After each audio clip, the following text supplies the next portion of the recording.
Showbiz Fanatics, Doc Willie Ong updates patungkol sa kanyang pinagdadaanang cancer at ano nga ba ang kanyang relasyon with Cassandra Lee Ong. Ang lahat ng yan, but before that, if you haven't subscribed yet to my YouTube channel, please don't forget to like, share, and subscribe at hit mo na rin ang notification bell for more showbiz updates. Bago tayo magsimula sa ating updates for today's video, of course, nais ko po munang ipaabot ang aking pasasalamat sa lahat po ng mga legit na nanonood, sumusubaybay sa lahat ng ating mga updates. Maraming salamat po sa inyong panonood. Panoorin po muna natin ang ilan sa mga daily updates of Doc Willie Ong patungkol sa kanyang sakit na sarcoma. Let's watch this. With my followers, this lump, this 16 cm by 12 by 13 cm lump, for me is really a big blessing. I don't see it as anything negative. Of course, it is true, this lump, this sarcoma gave me so much pain for 3 days. Excruciating pain, 10 out of 10. Almost 72 hours without sleep because of this pain. So much pain I even wanted to just sleep and go to heaven or purgatory, I don't know. But now I see the wisdom of this lump. Because a year ago, I was praying intently to God to show me my purpose. What could be my purpose? I lost 2 elections.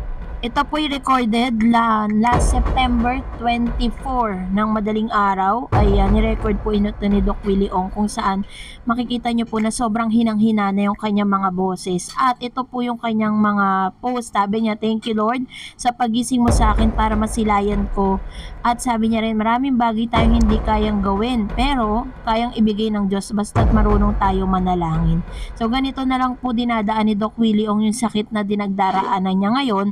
At panalangin ang kanyang hinihingi mula sa kanyang mga followers at sa lahat ng mga sumusubaybay sa kanya pong kanyang battle na pinagdaraanan ngayon na sarcoma cancer.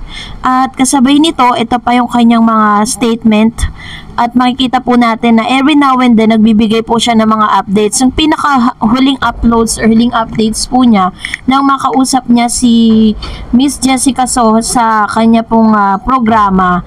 At pinanalangin po siya nitong si Miss Jessica. Panoorin pa natin to. With Secretary Ben-Hur Avalos, which I would like to share one day. No politics, no nothing. He was just so worried looking at me and my bald head. Because we met, I think, 3 years ago when he was in MMDA.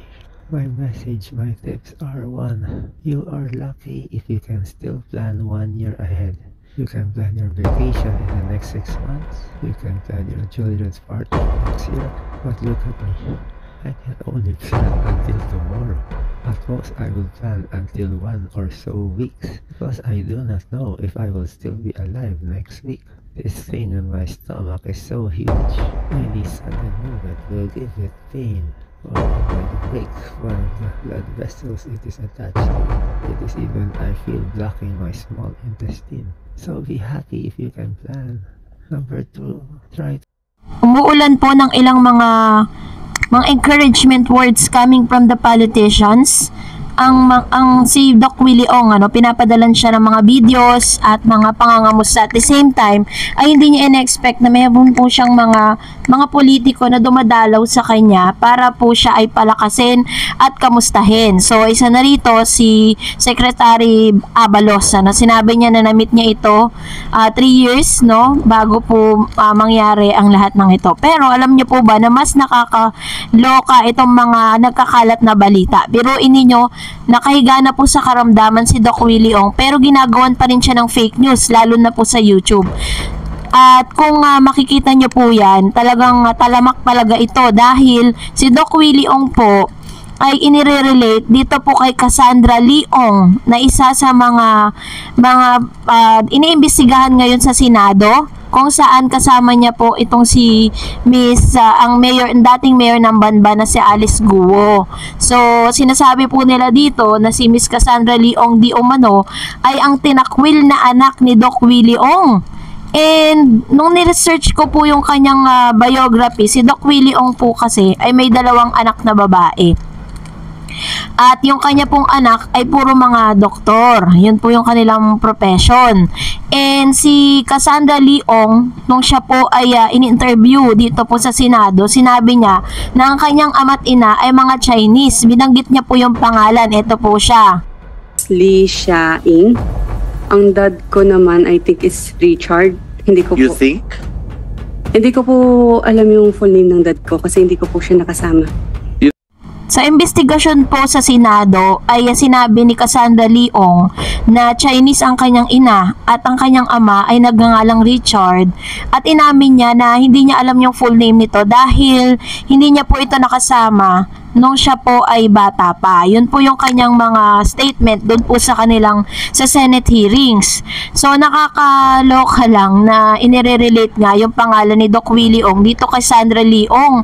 Sinasabi po nila na si Cassandra daw ay yung pinabayaang anak nitong si Doc Willie Ong. So dapat po maging vigilant po tayo sa pag-share ng mga ganitong klase ng news kasi nakaka-cringe lang na nakahiga na po sa karamdaman, 'di ba? Itong si Doc Willie Ong pero ginagawan pa po siya ng mga ganitong klase ng news.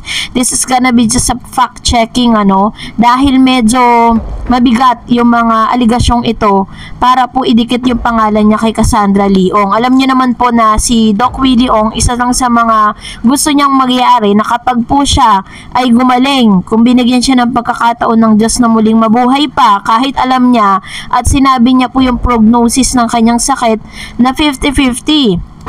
Pwede po siyang mabuhay, 50% na mabuhay or 50% na mamatay. Ganun po yung sinabi niya dito kay Miss Jessica Soho dun sa kanyang interview. So, sabi niya po kung sakasakali mabibigyan siya ng pagkakataong mabuhay pang muli, ang gusto niya po is tumakbo bilang isang senador.